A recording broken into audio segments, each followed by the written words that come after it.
Olá pessoal, tudo bem com vocês? Bom, hoje eu entrevistei uma professora que ela mesma se define como uma psicóloga fora da curva.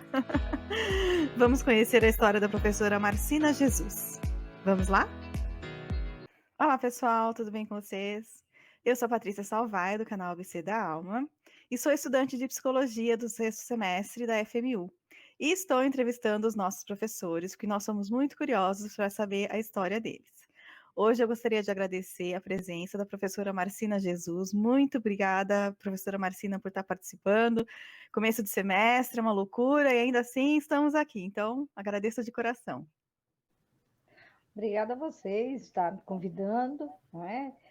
Bom, eu sou Marcina, né? Sou psicóloga. Psicologia era uma coisa que eu sempre tive paixão na minha vida. Cheguei a fazer um teste vocacional com o segundo ano do ensino médio. Deu psicologia, mas eu ainda fui na dúvida. Fui fazer o vestibular pensando em matemática para dar aula ou psicologia. E aí decidi a psicologia, que eu falei, essa é a minha paixão. Então, eu gosto muito de pessoas, eu gosto de entender o que acontece com as pessoas, principalmente com foco em grupo, né? Porque, na verdade, na psicologia, na metade do curso, a organizacional me escolheu, né? Eu falo que eu fui escolhida e depois eu fui seduzida, e aí eu me entreguei, aí eu me apaixonei. Porque assim, as empresas elas precisam do nosso olhar, né? Do nosso olhar para o lado humano, que ao mesmo tempo também vai garantir a produtividade da empresa, que acho que é um objetivo que os empresários têm. E assim, fui seduzida pela área, fui fazer especialização em administração de recursos humanos. Na época, fiz pela FAP, porque a GV não tinha, né? Então, acho que aprendi com os melhores, né? Acho que esse foi uma referência muito legal. Entrei em RH para fazer estágio, né? A primeira empresa que eu passei foi o Laboratório Fleury, que falo que foi uma universidade para mim. Aprendi muito, foi uma empresa que investiu, que inclusive a minha pós, 70% era eles que me davam, né? E participei lá do primeiro planejamento estratégico, começamos o início da universidade corporativa, que nem tinha esse nome, né? Eu estou falando de 1990, né? 1990, você falava em centro de educação continuada, em escola, mil, né? Na área da saúde era isso. Mesmo fora, os nomes eram mais de escola, né? Nem se dava como universidade corporativa como é hoje, né, com a preocupação com todos os públicos, no sentido de desenvolver tanto tecnicamente como comportamentalmente. E aí, assim, depois disso, ainda fui fazer uma especialização em coordenação de temáticas grupais. Mais recentemente, eu fiz metodologias ativas, né? Eu falo que estudar é uma coisa que eu não paro, né? Faço parte de um grupo de estudo na área de saúde do trabalhador, na escola. Nossa, agora fugiu. A USP, né, Escola de Saúde Pública da USP, né, com a professora Amanda, né, com o professor Álvaro. Então, assim, faço parte desse grupo que repensa muito a questão qualidade de vida, a, a voz do trabalhador, né, porque eles trabalham muito dentro da teoria da atividade de Engstrom, né, com Vygotsky. Então, é um olhar muito para o desenvolvimento do indivíduo e do indivíduo inserido num contexto, né? Então, é uma área que eu gosto muito, né? E, assim, estou buscando, eu falo que mesmo depois dos 50 ainda estou buscando outras fontes de aprendizagem, acho que a aprendizagem é uma constante, né? Eu falo que esse momento de Covid, por exemplo, está exigindo de nós uma nova posição em relação ao funcionário, ao trabalhador, né? Como é que a RH vai funcionar à distância? Como é que nós vamos pensar na questão qualidade de vida? Então, eu falo que são olhares que nós, enquanto psicólogos, precisamos de, às vezes, até antecipar um pouco, né? Qual é a criatividade que nós vamos ter para fazer essa leitura remota, né?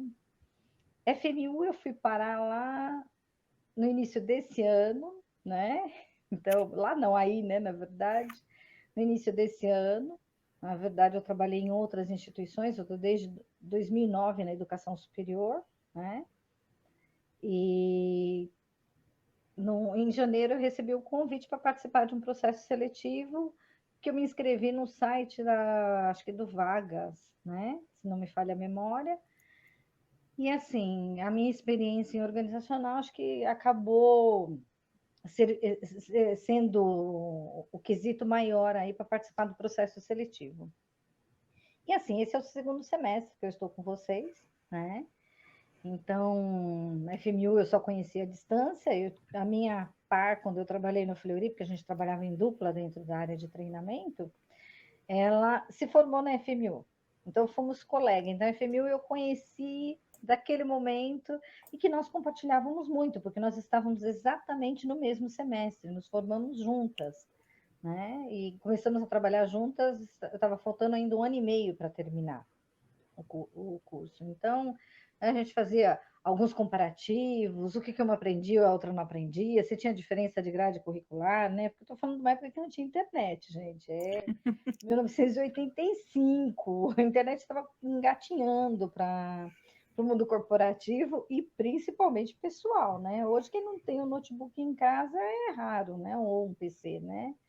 Mas se não tiver nada disso, pelo menos um celular ele tem. Então eu falo que está todo mundo high-tech, né? Isso não é privilégio só de alguns.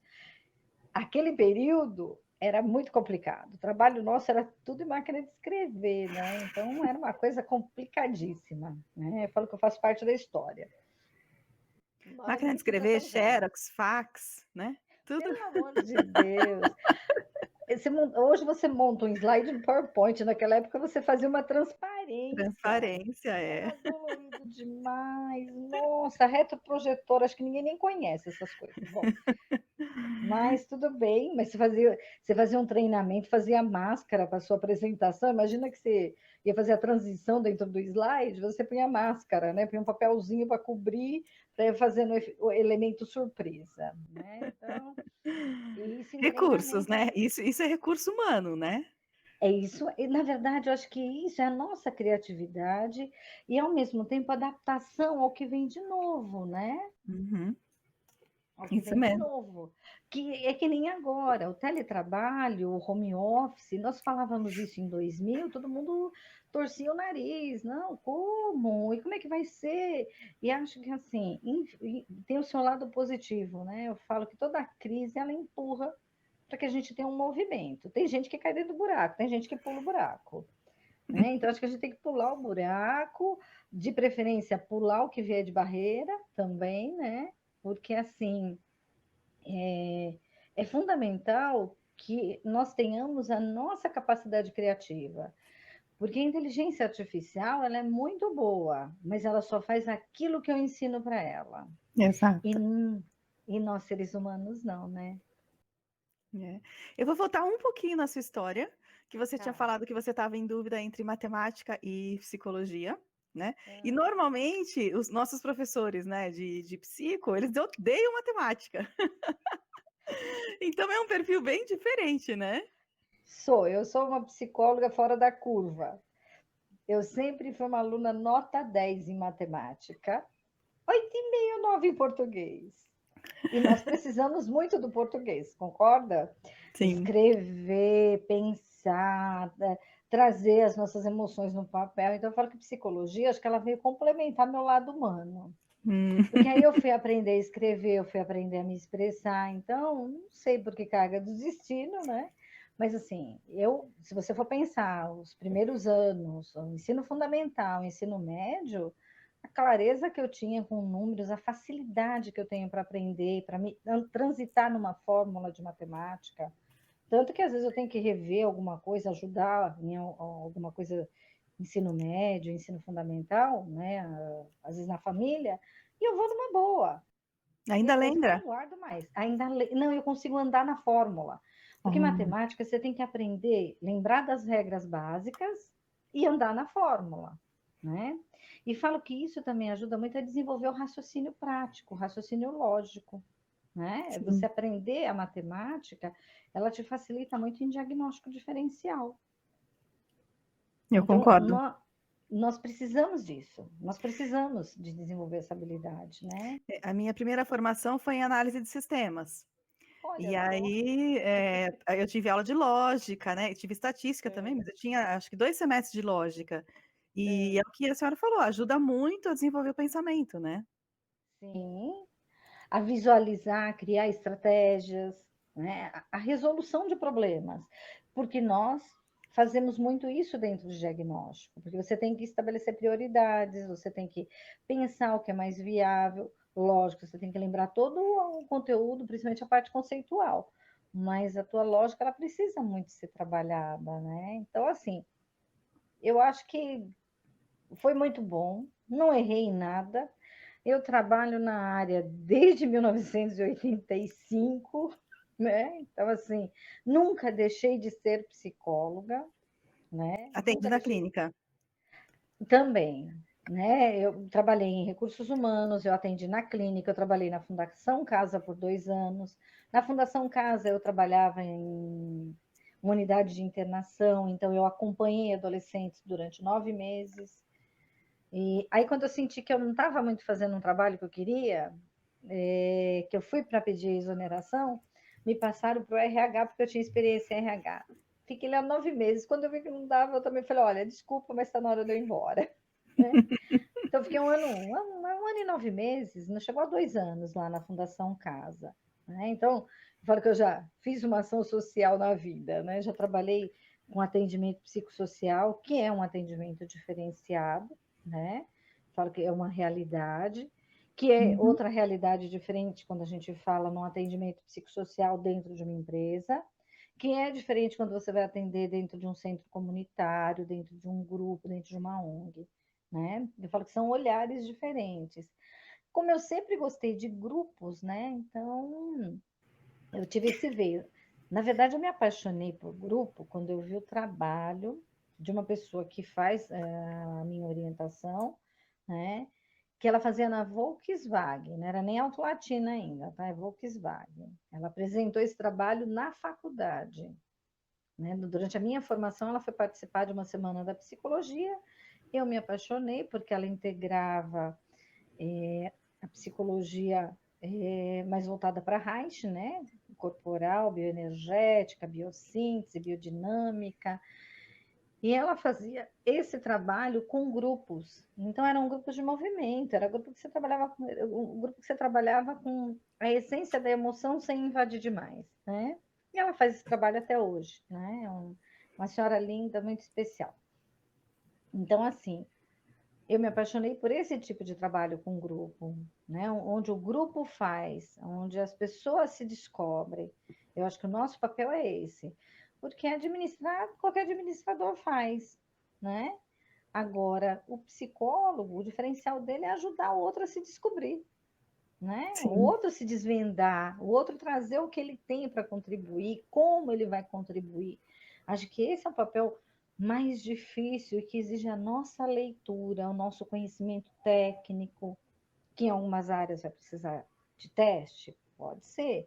Quando eu vou pensar numa análise de potencial, quando eu vou pensar na hora de uma vaga, qual a condição que ele vai ter para entregar aquele resultado, aquela competência que eu espero.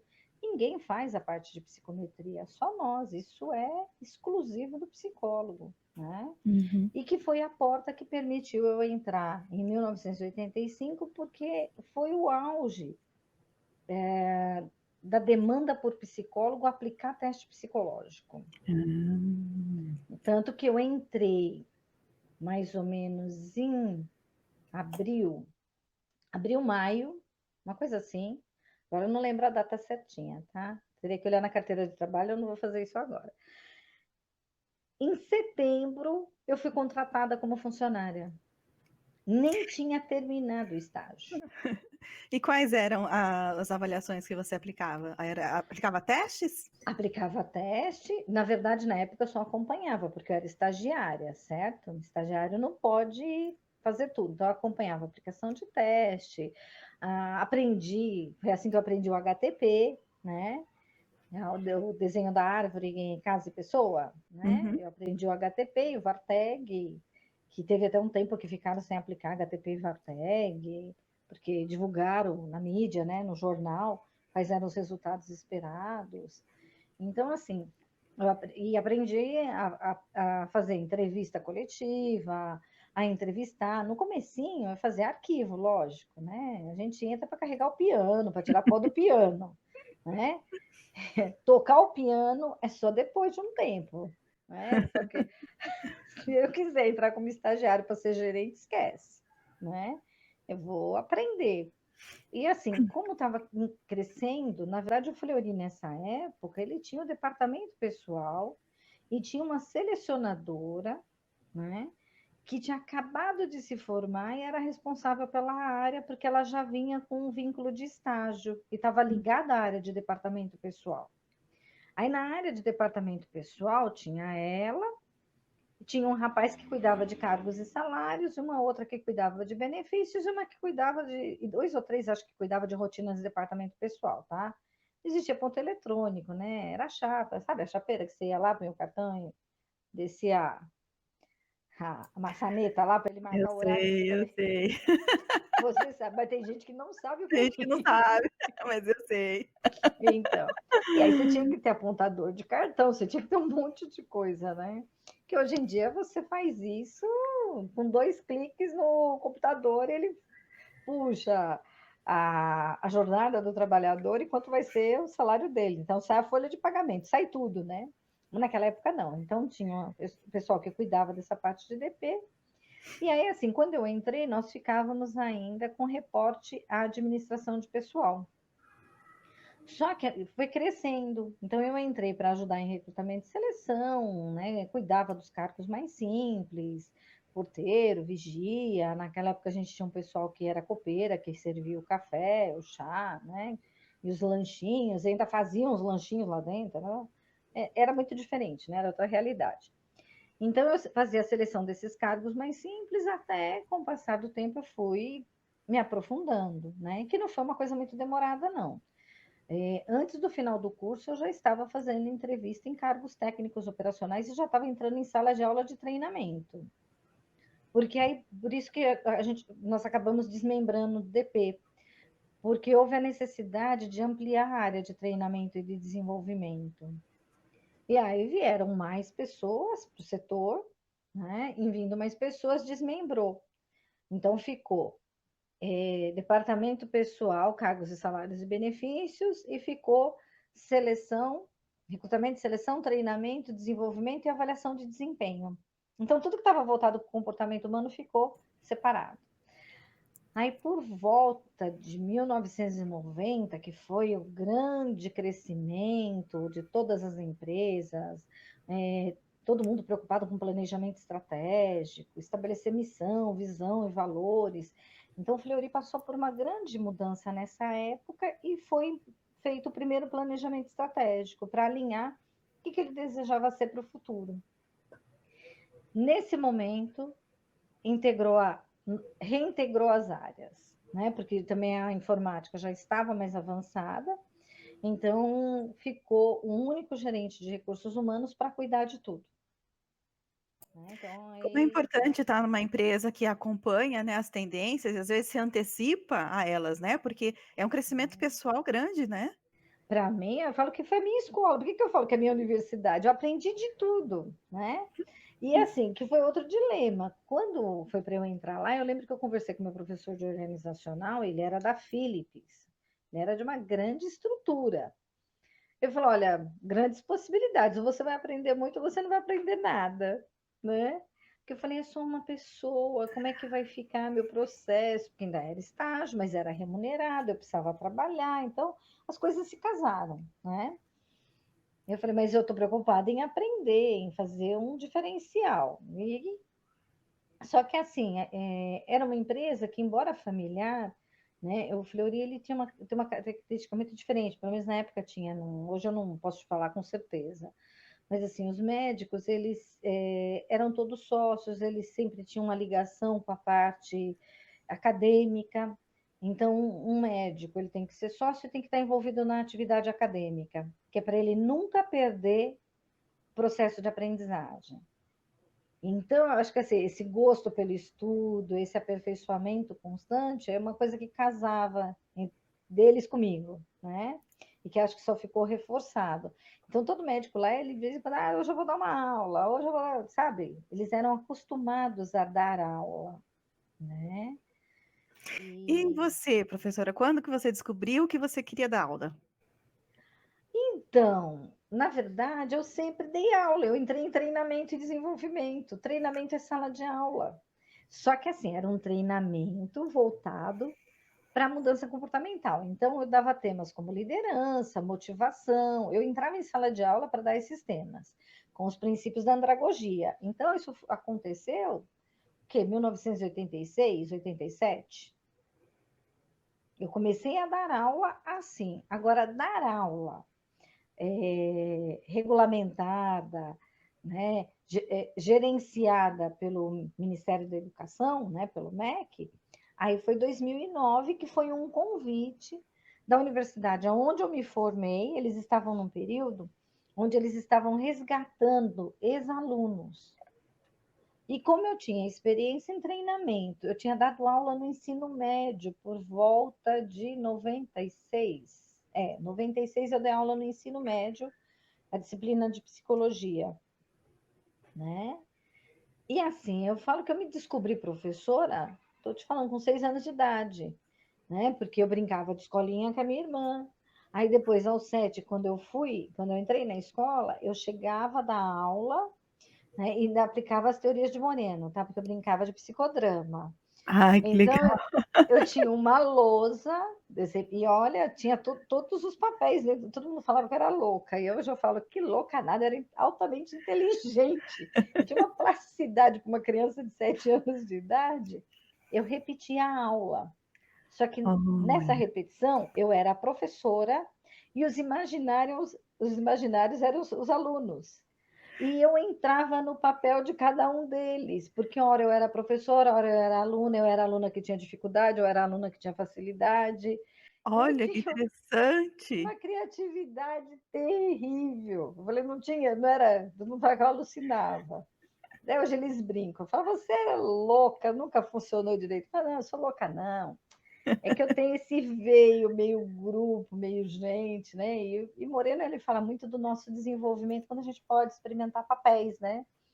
E a Sim. criança, a gente sabe que a riqueza está quando ela começa a contar histórias, com a riqueza de elementos. E eu reconstruía, né? Eu fazia o cenário e isso eu estudava, o que acontecia? Eu ia bem na sala de aula. Eu tirava nota boa. É, você estava ali vivendo aquilo, né? A paixão por aquilo. Exatamente. Então, eu falo que eu acho que, não sei, se eu vou falar de dar aula, vai desde aí. E a hora que eu entro para dentro de recursos humanos, a minha paixão é treinamento e desenvolvimento. E qual que é a abordagem que você escolheu para a clínica? Porque que você falou em psicodrama, mas também falou em Vygotsky, já trouxe Não, bastante coisa. na verdade, assim, Vygotsky, ele é dentro da especialização do grupo lá da saúde pública. Né? Lá eles têm uma linha dentro de Vygotsky, Engstrom, para falar da teoria da atividade. Eu fui buscar as minhas especializações dentro de bioenergética e biodinâmica. Então, meu veio, né, de metodologia está dentro dessas duas linhas, Legal, do essas Lowen. duas correntes. Na prática, é Lowen também, Lowen, né? E gosto muito do Boadella também, né, que é a biossíntese. Então, são os neo-reichianos, são os descendentes de Reich. Organoterapia nunca trabalhei, nem com vegetoterapia, conheço de teoria, né? Porque, na verdade, todos esses vêm após ele, né? Derivam dele. E Reich também bebeu na fonte de Freud. Então, a leitura, ela nunca deixa de ser psicanalítica em relação à transferência, contra-transferência. O que muda? A metodologia que você vai aplicar para trabalhar a transferência ou a contra-transferência. Que é uma corporal, né? Que é uma corporal, que aí você põe lá um movimento, você põe um exercício, você vai trabalhar uma respiração e por aí afora, Legal. né? E aí você trabalhava isso na sua clínica e algo diferente na empresa. Não, não. Na clínica eu trabalhava isso e na empresa também era possível trabalhar um pouco disso. Legal. Só que de um jeito mais suave, com trabalho em grupo, né, com técnicas que permitam as pessoas suavizarem. Porque assim, o indivíduo ele vai chegar com muita tensão, né? Você chega com uma certa angústia, com uma certa ansiedade. Então, às vezes, técnicas, existem muitos exercícios que eles ensinam de dinâmica de grupo, que na verdade ela tem um cunho corporal, né? Então, de descarregar energia, de andar, de movimentar. Isso são exercícios simples que você consegue fazer. O Moshe Feldenkrais, ele tem vários exercícios que você consegue mostrar comprovação, né? Porque o princípio dele é a respiração. Todos os exercícios do Moshe, eles vão em cima da respiração. Que é o trabalho que ele desenvolveu e com isso você reprograma e acaba recobrando algumas potencialidades, né? Até em função do histórico dele. Então dava para trabalhar numa linha assim, né? E trabalhava muito com princípios da andragogia. Então eu falo que metodologias ativas hoje, para mim, assim, ela tem a questão da gamificação, que é muito nova, né? Até pego o meu certificado a semana que vem, das Ah, metodologias parabéns. ativas. É, você viu que chique? Meu artigo eu ganhei 10 da professora. Olha só, parabéns. Foi muito gostoso. E eu fui falar exatamente da aplicação das metodologias ativas na educação superior, né? Eu fiz uma discussão sobre isso no artigo, para a entrega do TCC. Então, assim, andragogia você vai trabalhar com o princípio de que o adulto, ele traz a experiência dele. Se por meio da experiência dele você provoca a aprendizagem, ele vai ter um processo de retenção e de elaboração maior, né? E aí, assim, eu sempre dava um exercício de descarregar, dava uma dinâmica de grupo, e aí ia estruturando cenários para construir conceitos, né? Então, isso dentro de liderança, isso dentro de motivação. Eu trabalhava muito com a experiência deles nem treinamento, né? Muda um pouco o perfil quando você entra numa educação superior? Muda, porque eu tenho que também dar uma parte conceitual. Mas eu trabalho muito fazendo o aluno pensar. Então, normalmente na minha aula sempre tem uma, duas perguntas, tem perguntas informais, né? Bem light, bem leve, para ele também ir construindo o pensamento, né? Então, eu falo que quando eu vou dar aula, eu gosto que o aluno participe. Se não der para abrir o microfone, que ele ponha alguma coisa no chat. É Não importante, gosto, né? não gosto de sala muda, não. Sala muda, eu me sinto falando para a parede. É. Aproveitando, a senhora também Hum. comentou sobre essa questão da pandemia, que está todo mundo no online, o home office e tudo mais, né? Uhum. A senhora percebeu muitos desafios para o pessoal de recursos humanos nessa questão? Mudou muita coisa? Com certeza, porque assim, a maioria tem trabalhado de casa, tem acompanhado alguns trabalhos que eles fazem, então fica bastante limitado porque você nem sempre consegue com que o funcionário abra o microfone. E muitas vezes ele também não vai trazer as dificuldades que ele está enfrentando, né? Então, por exemplo, vamos pensar um professor. Eu, como estudei muito ergonomia, eu tomo muito cuidado. Então, eu tenho uma cadeira que ela é alta, meu pé fica num ângulo em relação ao joelho perfeito. Então, eu tomo cuidado porque eu sei que isso vai me dar dor e me incomoda, né? Mas quantas pessoas, às vezes, estão numa cadeira desconfortável, deitado num sofá, né? Ou num cantinho, que às vezes ele não está podendo trabalhar. Isso não estou nem falando só de professor, não.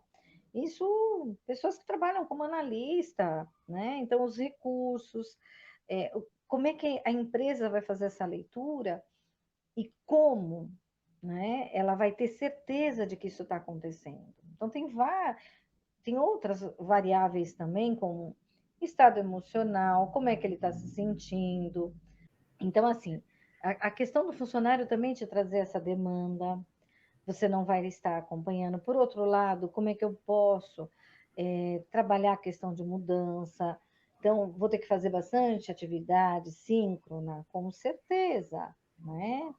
Vou ter que repensar como é que ele está, como é que eu vou poder fazer algumas leituras, né, para identificar que o funcionário está indo bem, né? Que ele está saudável, que está tudo certo. Funcionários que moram sozinhos. Então, você teve aí uma ação que a gente pode até considerar que invade muito mais o privado, né? Sim. Isso a gente vê, a empresa invadiu a casa das pessoas, né? Porque nem todo mundo consegue ter um fundo assim que não mostre a casa, e aí a pessoa está ali trabalhando e passa a mãe e passa o filho, e, né? Então, Uhum. as pessoas que eram muito, tinham uma vida privada, privada não tem mais, né? Isso Não. é complicado. E essa questão também dos equipamentos, ter um computador com uma câmera boa, ter uma mesa que não tem a quina, né? Uma cadeira. Sim. E até é difícil quando a gente fala, então a empresa tem que fornecer. Mas e se na casa da pessoa não cabe uma cadeira nova, uma mesa nova e tudo mais? É muito complexo isso, né? Sim. Eu falo que eu fiz uma reforma para algumas coisas, né? Porque eu não precisava, eu não ficava tanto tempo, era no máximo elaboração de aula. Eu falei, não, não dá para corrigir, para acompanhar. Aí eu falei, o que que dá para fazer? Dá para fazer isso, pronto. Aí eu consegui reorganizar. Mas sei de muita gente que não está conseguindo nem reorganizar, É. né? E eu imagino Inclusive que o, alunos, né? sim, eu imagino que o currículo nosso na faculdade venha a mudar também, né? Porque se realmente muitas empresas partirem para o home office, a visão do psicólogo organizacional vai ter que se atualizar também, né?